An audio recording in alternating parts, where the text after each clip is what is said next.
الزمالك قالها النهارده صريحه حاسمه، اللي عايز الدوري ياخده بدراعه.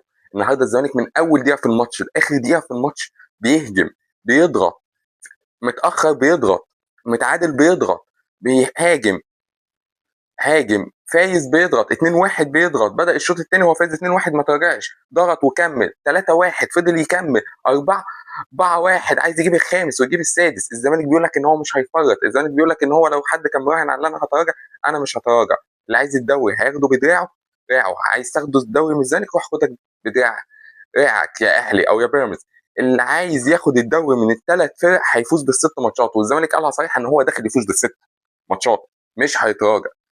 راجع الماتشات، ما تستناش ان حد هيقع. لازم الاهلي عايز يفوز، فوز بالاربع ماتشات وتعالى قدام بيراميدز والزمالك اكسبهم عشان تبقى الاول. محدش هيفرق، والزمالك تحديدا مش هيفرق. فالدوري ده البطل فيه اللي يعرف يهزم منافسه المباشر.